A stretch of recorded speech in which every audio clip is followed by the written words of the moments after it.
오늘 제목은 부활 사건에서 신앙으로입니다. 원래는 제목이 더 길었는데 짧게 줄이다 보니 이렇게 된 겁니다. 부활 사건에서 부활 신앙으로 바뀌어야 합니다가 오늘 주제입니다. 여러분 암막 커튼을 치고 자본 적이 있으십니까? 밤낮이 바뀐 사람이거나 아니면 깊게 자고자 할 때 우리는 암막 커튼을 치고 자기도 합니다. 그러면 어떻습니까? 아무리 밖이 밝을지라도 밖이 낮이 되었다 할지라도 암막 커튼을 치면 깜깜하기 때문에 낮인지도 모르고 잘 잘 수 있게 되는 것이죠. 분명히 여전히 밖은 밝은데 실내는 어두운 것처럼 느껴지기 때문에 그럴 수 있게 되는 것이죠. 부활 사건은 우리에게 있어서 죽음의 절망을 깨트리고 빛을 가져다 주었습니다. 그런데 여전히 죽음의 그늘에서 벗어나지 못하고 있던 사람들이 있었습니다. 오늘 우리가 읽었던 말씀에 제자들이 바로 그러한 경우였지요. 제자들은 예수님과 함께 의기양양하게 유월절을 맞이해서 예루살렘에 들어왔죠. 그런데 어떻습니까? 예수님께서 붙잡히셔서 십자가에 죽으시는 그 모습들을 보면서 제자들은 충격과 절망감에 빠지고 말았습니다. 어떻게 이 현실들을 받아들여야 하나 하는 절망 가운데 있던 그 혼란스럽게 있던 그 시간들을 보내던 제자들이었죠. 제자들은 어땠습니까? 예수님의 부르심에 따라서 배도 버리고 왔고 그들의 부모와 그들의 형제까지 버리고 따랐는데 예수님께서 갑자기 죽어버리니까 그들의 기대 또한 무거움으로 사라지고 말게 되었습니다. 그러한 충격적인 상황 가운데서 오늘 제자들이 어떤 것을 듣습니까? 예수님이 부활했다는 소문을 듣습니다. 하지만 그들은 죽음의 현장이 너무나 충격적이었기에 그 부활의 소식을 받아들이지 못하고 믿지 못하는 결과가 나온 것이죠. 오늘 우리가 읽은 본문은 바로 앞에 어떤 내용이 나온 거냐면 그 제자들 가운데 2명이 엠마오로 가는 장면이 나옵니다. 15절과 16절의 말씀을 보면 그들은 예루살렘에서 나가서 엠마오로 가는 길이었죠. 그 길 가운데 예수님께서 그들을 찾아오셨고 그들과 함께 동행하시면서 말씀하시고 한동안 이야기를 하시면서 나갔음에도 불구하고 그들은 어떻습니까? 눈이 가리워져서 예수님이신 줄을 모르고 있었다고 기록하고 있습니다. 나중에 말씀으로 깨닫고 난 이후에 그들이 비로소 깨닫게 되죠. 32절 한번 보겠습니다. 그들이 서로 말하되 길에서 우리에게 말씀하시고 우리에게 성경을 풀어주실 때에 우리 속에서 마음이 뜨겁지 아니하더냐 하면서 그분이 예수님이었음을 그들이 깨닫게 되어집니다. 그리고 33절에 보면 다시 그들의 예루살렘으로 돌아와서 예수님께서 부활하셨다고 11 제자들에게 이야기를 하죠. 이렇게까지 이야기했다면 제자들이 어떻게 해야 됐을까요? 당연히 예수님의 부활을 믿어야 합니다. 그런데 그들이 어떻습니까? 그들이 믿지 않습니다. 34절에 보면 부활하신 예수님께서 시몬에게 나타납니다. 35절에 보면 엠마오로 가던 그 제자들 역시 주님과 동행했고 주님과 함께 식사를 했다고 하지 이야기를 했는데도 불구하고 그들은 믿지 않습니다. 왜 그랬을까요? 부활에 대한 확신이 없었기 때문입니다. 이때 제자들이 모여있는 곳에 예수님께서 친히 찾아오십니다. 오늘 본문은 여기서부터 시작되어집니다. 36절입니다. 이 말을 할 때 예수께서 친히 그들 가운데 서서 이르시되 너희에게 평강이 있을지어다 하고 말씀해 주십니다. 인사의 말씀을 전하시는 것이죠. 그리고 부활의 증거를 친히 보여주시면서 예수님의 부활이 소문이 아니라 이것은 이제 직접적으로 확인시켜주면서 부활신앙으로 살아가라고 오늘 말씀하고 계시는 것입니다. 여러분 신앙은 어떻습니까? 지식이 선정되어져야 합니다. 먼저 알아야죠. 알아야지 신앙이 생기는 것이죠. 그런데 지식만 가지고는 확신하지 못할 때가 있습니다. 우리가 성경 공부도 하고 제자 훈련도 하지만 그것이 그냥 지식으로만 머물러 있을 때는 어떻습니까? 지식에 불과한 것이죠. 그렇지만 우리가 그 말씀을 통해서 체험을 하게 된다면 말씀대로 살아보고 말씀대로 세상에 부딪혀보고 말씀을 실천해보는 그 체험이 있을 때 어떻습니까? 그 말씀이 우리에게 능력으로 다가오게 되는 것입니다. 그 말씀의 힘은 어떻게 되냐면 사명으로 연결되어지게 되는 것이죠. 예수님의 부활의 사건은 우리에게 부활 신앙으로 이어져야 하고 그 부활 신앙은 주님이 주신 사명으로 이어져야 하는 것입니다. 그렇다면 예수님은 다시 부활하신 것을 보여주셨는데 어떻게 해서 그러면 제자들이 이 부활 사건을 부활 신앙으로 이어져가고 거기서 또 사명으로 이어져가게 하기 위해서 우리 예수님 오늘 어떠한 일들을 하셨을까요? 오늘 말씀을 통해 한번 정리해 보도록 하겠습니다. 예수님은 제자들이 부활 사건에서 그치지 아니하고 부활 신앙으로 나아가길 원하셨습니다. 그래서 제자들에게 첫 번째 하신 것이 있는데 그것이 무엇이냐고 하면 정확하게 분명하게 부활을 확인시켜 주셨다는 것입니다. 예수님이 부활하시던 그날 새벽에 여인들이 부활의 빈 무덤에 찾아갔죠.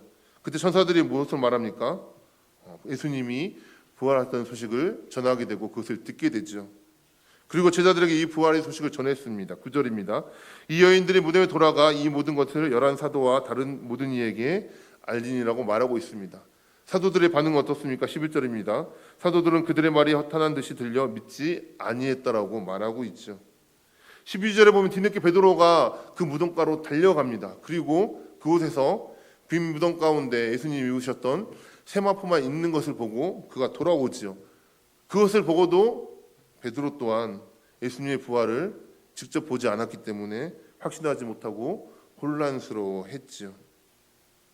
36절에 보면 이렇게 혼란스러운 제자들에게 예수님께서 친히 나타나십니다. 그리고 평강의 인사를 전하십니다. 여전히 그런데 제자들은 예수님을 믿지 못합니다. 37절에 보십시오. 그들이 놀라고 무서워하여 그 보는 것이 영으로 생각하는지라고 했습니다.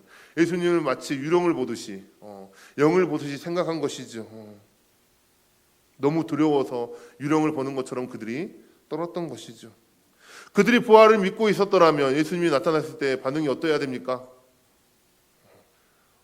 주님 막 기뻐하면서 주님께 안겨하지 않겠습니까? 그런데 그들은 믿지 못했기 때문에 주님을 보고도 유령으로밖에 생각할 수 없었던 것입니다. 이때부터 우리 예수님은 제자들에게 자신이 부활했음을 증명하기 위해서 여러 가지 방법으로 보여주십니다. 먼저 첫 번째로 한 것이 무엇입니까? 직접 못 박힌 손과 발을 보여주시죠. 그래도 못 믿으니까 또 어떻습니까? 만져보라고. 영이라면 뼈와 살이 없는데 나는 뼈와 살이 있지 않나고 만져보고 너희가 알라고 말하고 있는 것이죠. 여러분, 우리가 상대방이 믿지 못할 때 어떻습니까?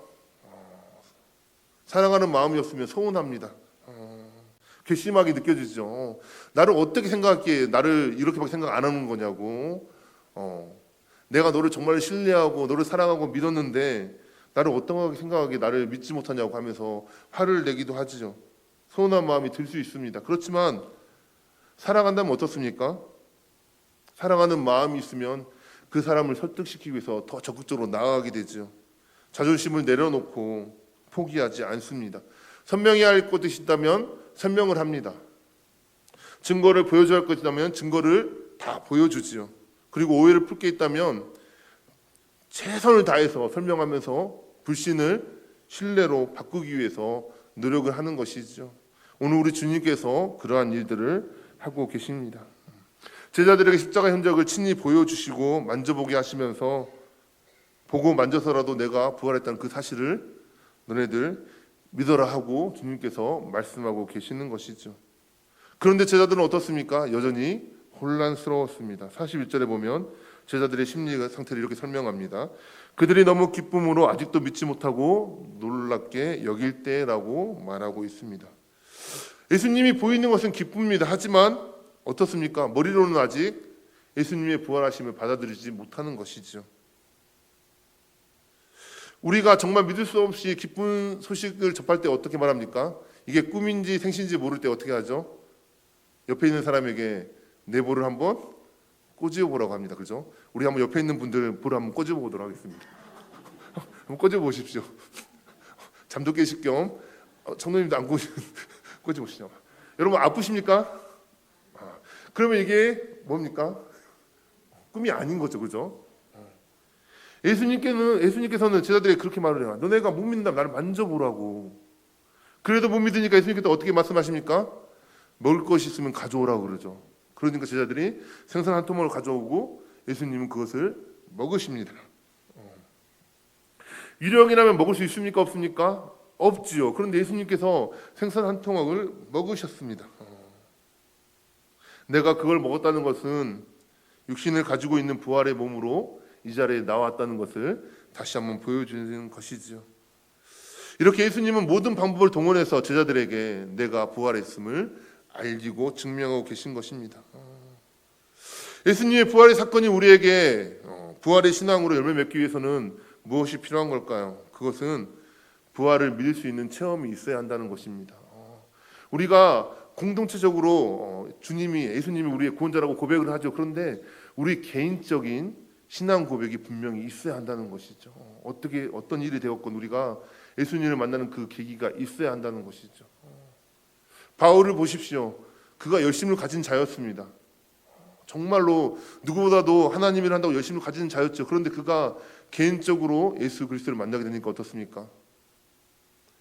그 부활의 주님을 만나고 나니까 죽음도 두려워하지 않고 주님을 위해 그 모든 삶을 내어놓을 수 있었던 것처럼 우리 또한 마찬가지인 것이죠. 이 체험은 우리의 믿음을 더욱 견고하게 할 수 있는 만들어주는 계기가 될 수 있습니다. 그렇다고 해서 이 체험이 모든 것이 되는 것은 아닙니다. 우리는 어떠한 경로로든 살아계신 하나님을 체험하고 내 믿음을 확신할 수 있는 그런 과정이 우리에게 필요한 것이죠. 우리 주님은 제자들에게 이 부활 사건을 확인시켜주기 위해서 이렇게 여러 차례 자신의 부활을 증명해 보이셨습니다. 또 두 번째로 우리 주님이 하신 것은 무엇일까요? 그렇다면 그의 몸을 통해서 보여주셨는데 그 다음에 또 하신 것이 있습니다. 그것이 무엇인가 하면 부활의 사건에서 부활의 신앙으로 이어지게 하기 위해서 하신 일이 있는데 그것이 무엇인가 하면 말씀으로 해석해 주셨다는 것입니다. 몸으로 가지고 있었던 흔적을 보여주시는 것도 정말 중요합니다. 그렇지만 더 중요한 것이 있는데 말씀의 증거로 덧입는 것이 우리에게 더 중요하다는 것입니다. 눈으로 보이는 것만으로는 믿어지지 않을 때가 있지요. 그런데 말씀이 해석되면 믿음이 생겨지게 되는 것입니다. 그래서 주님은 이전에 제자들에게 계속 말씀을 가르쳐 주셨던 것처럼 그것을 상기시키시면서 다시 한번 말씀해 주십니다. 44절의 말씀을 읽어보면 내가 너희와 함께 있을 때에 너희에게 말한 바 곧 모세의 율법과 선지자들의 글과 시편의 나를 가르쳐 기록된 모든 것이 이루어져야 하리라 한 말이 이것이라라고 말씀하십니다. 또 엠마오로 내려가던 두 제자들에게 하신 말씀이 있죠. 27절의 말씀입니다. 예수님은 이에 모세와 모든 선지자들의 글로 시작하여 모든 성경에 쓴 바 자기에 관한 것을 자세하게 설명하셨다고 오늘 말씀은 기록하고 있습니다. 이 당시에는 신학은 없었죠. 구약만 있었죠. 유대인들은 구약을 세 가지로 분류합니다. 지금의 옥차는 다르고 우리는 구약을 39권으로 하는데 그들은 24권으로 분류해놨는데 내용은 똑같습니다. 그런데 어떻게 정리한가 하면 먼저 첫 번째 토라라고 해서 율법서라고 해서 모세오경 5권으로 먼저 첫 번째 분류합니다. 또 두 번째로 분류하는 것은 네빔이라고 해서 예언서인데 예언서와 역사서들을 서술해서 8권으로 나누게 되었습니다. 그리고 마지막으로는 성문서인 케투빔이라고 해서 시가서와 기타 문서들 11권을 그들은 구약이라고 해서 성경으로 보고 있는 것이죠. 토라, 네빔, 케투빔 이 세 가지를 오늘 주님께서 다 언급하면서 44절과 27절에서 제자들에게 구약 성경 전체가 무엇을 이야기하고 있느냐, 바로 나에 대해서 예언하고 있고 이것이 나를 통해서 성취되었다고 오늘 말씀해 주시고 있는 것입니다. 구약에서는 뭐라고 이야기하고 있습니까? 46절, 47절에 보면 그 구약 성경이 무엇을 이야기하냐면 예수님의 오심과 고난받으심, 그리고 십자가에서 죽으셨다가 3일 만에 다시 살아나심, 그리고 그 이름을 힘입어 제사함을 받게 되는 회개가 모든 족속에게 전파될 것을 구약에서 말하고 있고 이것이 예수님을 통해 이루어졌다고 제자들에게 말씀해주고 있는 것입니다. 여러분, 우리가 지금 성경을 많이 읽고 있고 가지고 있고 많이 들고 알고 있기 때문에 구약하면 뭐예요? 구약은 무슨 이야기냐고 말하면 오실 예수님에 대해서 쓰였다는 걸 알고 있죠. 그런데 그 당시에 제자들과 유대인들과 예수님을 처음 믿는 사람들에게는 이것은 정말로 충격적인 사건입니다. 믿어지지가 않는 것이죠. 그런데 예수님이 구약의 말씀을 들어서 내가 그 예언에 성취한 자라고 말씀에 주고 있는 것입니다. 그래서 45절 말씀에 이렇게 이야기합니다. 이에 그들의 마음을 열어 성경을 깨닫게 하셨더라고 말씀하고 있는 것이죠. 이것이 정말로 중요합니다. 여러분, 말씀이 깨달아질 때 놀라운 역사가 이루어집니다. 믿어지지 않던 것이 말씀이 깨달아질 때 믿어지게 되어집니다. 받아들이기 힘들었던 것이 받아들이게 되어지는 것이죠. 말씀으로 해석되어질 때 모든 것에 기쁨과 희열과 감격이 이루어지는 것이죠. 다른 어떤 것과도 비교할 수 없는 것입니다. 여러분, 혹시 어려운 일들을 했을 때, 이뤄냈을 때 그 느끼는 희열감을 느껴보셨나요? 내가 정말로 잘 계획했던 그 일들이 그 계획대로 이루어졌을 때 그 희열 너무나 크죠. 그런데 그것이 말씀을 깨달았을 때 희열보다 더 클까요? 그렇지 않겠죠. 제가 이제 제 경험을 한 가지 이야기 드리겠습니다. 저는 대학 때 수학을 전공했습니다. 대학교 1학년 때 첫 시험을 두고 좀 걱정이 많았어요. 그래서 도서관에 가서 공부를 했습니다. 밤을 새워 공부를 하는데 한 문제가 안 풀립니다. 10분을 풀었고 20분을 풀었고 1시간을 풀고 2시간을 풀었는데 안 풀립니다. 막 미치겠는 거예요. 이게 풀려야지, 이것만 풀면은 시험 잘 볼 수 있을 것 같은데 막 그런 마음이 드는 거예요. 그래서 잠깐 밖에 나가서 머리를 좀 식혔습니다. 그리고 다시 들어왔는데 불과 5분 만에 그게 풀리는 거예요. 여러분, 그 풀리지 않던 문제가 풀리면 어떻게 되는 줄 아십니까? 너무 기쁘고 너무 짜릿해요. 그래서 저는 요즘 좀 약간 머리가 복잡할 때 기도도 하지만 가끔씩 수학 문제를 한 문제씩 풀어보기도 합니다. 그래서 우리 아이들이 중간고사를 보게 되면 시험 문제를 제가 받아보고 한 번씩 풀어보기도 하거든요. 그런데 여러분, 이 풀리지 않는 문제가 풀릴 때 그 기쁨이 우리 하나님 말씀이 깨달을 때 그 기쁨하고 비교할 때 어느 게 더 클까요? 말씀이 깨달아질 때가 더 크겠죠.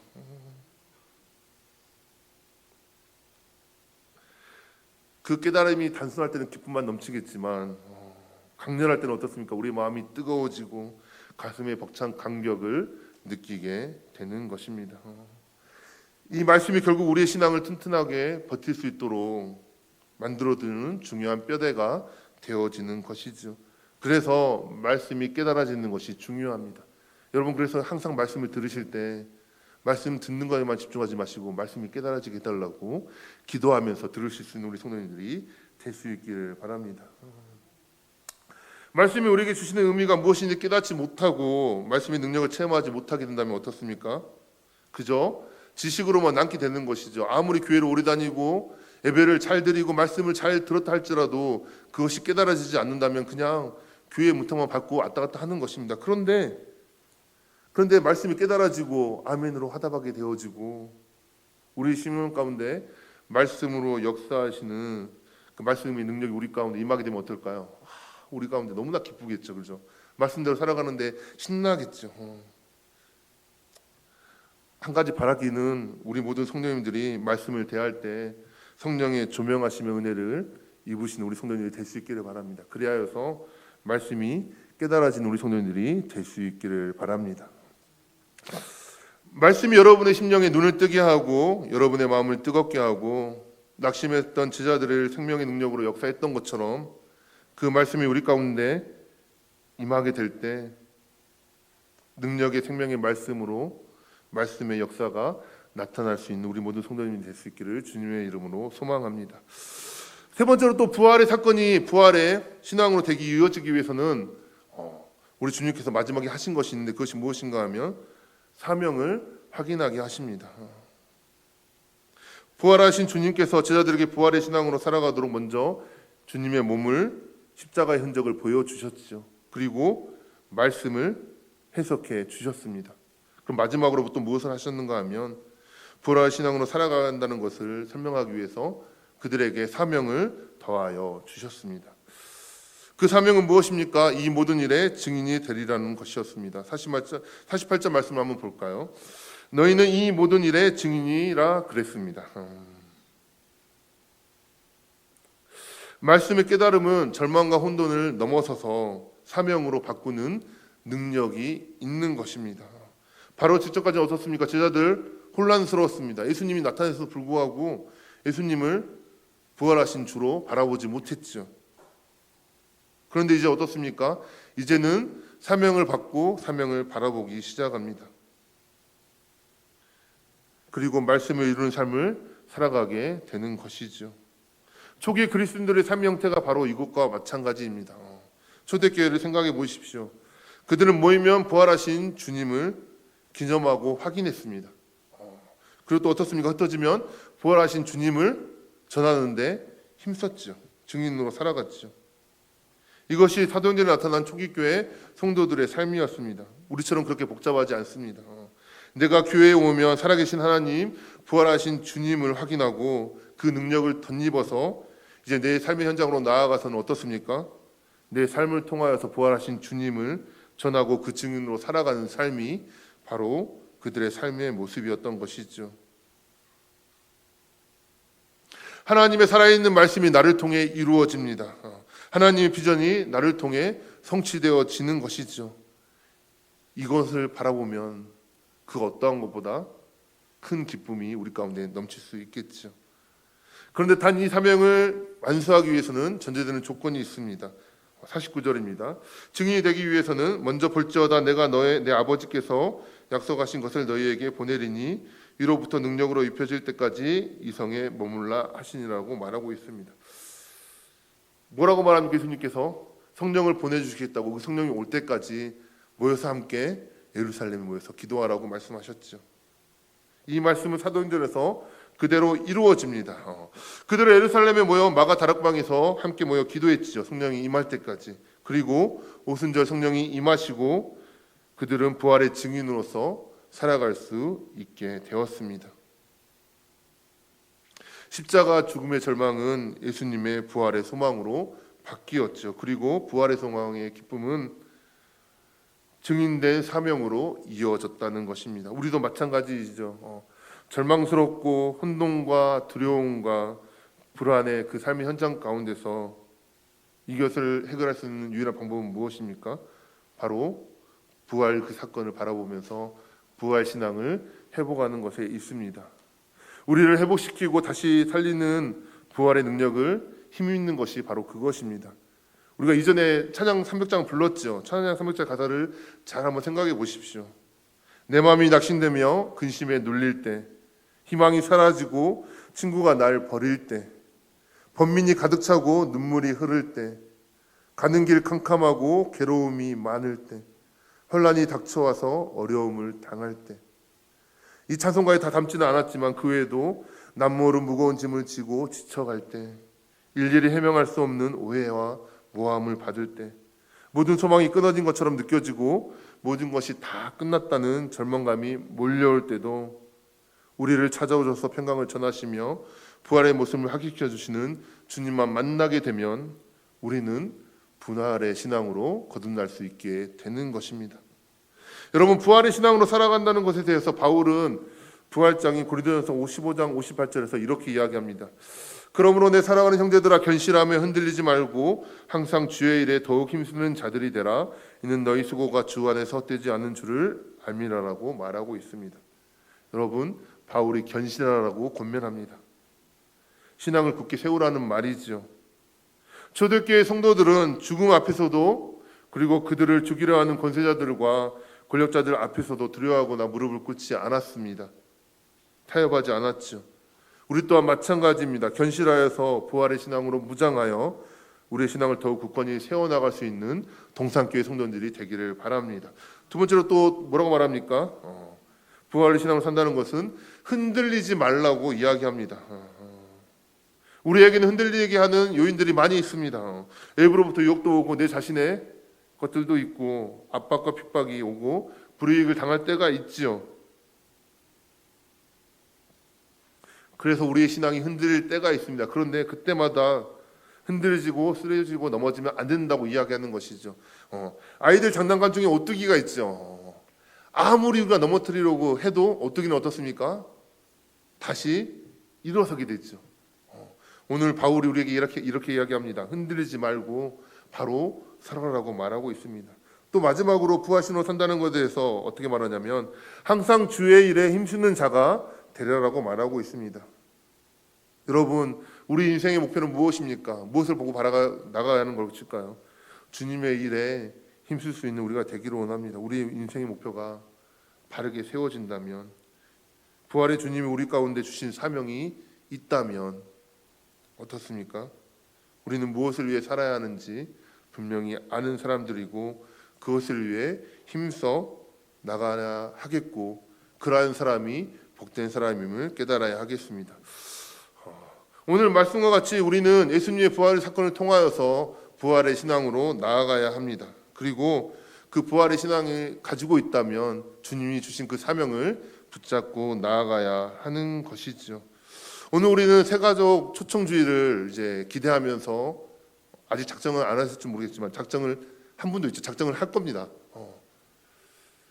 우리의 생각으로는 정말 그 사람이 믿을지, 그 사람이 교회에 나올지 걱정되기도 하고, 내가 이렇게 기독교인이라고 그리스도인이라고 밝혔을 때 그들이 반응이 어떨지 궁금하기도 하고 두렵기도 합니다.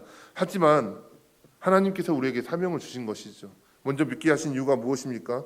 믿지 않는 그들을 위해서, 그들에게 복음을 전하라고, 예수 그리스도의 부활의 증인이 되라고 우리를 불러주셨죠. 이 사실을 기억하시면서 작성하시고 기도하며 나가는 우리 성도들이 될 수 있기를 바랍니다. 부활의 신앙에서 주님의 그 사명을 늘 깨달으면서 그때까지 어떠한 상황에도 흔들리지 않는, 견실하여서 항상 주님이 맡겨주신 사역들을 잘 감당할 수 있는 힘쓰는 자가 되는 우리 모든 성도님들이 될 수 있기를 바랍니다. 우리 주님 이렇게 우리에게 말씀하십니다. 그 수고와 노력이 결코 헛되지 않다고 말씀해 주십니다. 이 사실을 늘 기억하면서 주님 오시는 그날까지 부활신앙 잘 간직하시고 주신 사명들을 잘 감당하심으로 하나님께 칭찬받는 우리 모든 동사교회 성도님들이 될 수 있기를 주님의 이름으로 축원합니다. 기도하도록 하겠습니다. 사랑과 은혜가 풍성하신 하나님 아버지, 부활 사건을 통하여서 우리에게 부활 신앙을 주시고 사명을 더하여 주시니 감사합니다. 하나님, 믿어지지 않을 때 우리에게 찾아와 주시고 말씀으로 깨닫게 하여 주시고 하나님 사명을 더하여 주셔서 하나님의 제자로, 하나님의 증인으로 살아가게 하여 주시니 감사합니다. 하나님, 매 순간순간 교회에 모일 때는 하나님의 그 능력을, 예수 그리스도의 그 부활을 늘 찬양하는 우리가 되게 하여 주시고, 우리의 삶으로 돌아가서는 그 부활을 증거하는 증인이 되어질 수 있도록 인도하여 주시옵소서. 믿지 않는 저들에게 우리의 삶을 통하여서 하나님의 살아계신 그 역사하심을 증명할 수 있는 우리가 되게 하여 주시고, 내가 복음의 통로가 되어서 담대히 전할 수 있도록 하나님 은혜를 더하여 주시옵소서. 예수님의 이름으로 기도합니다. 아멘.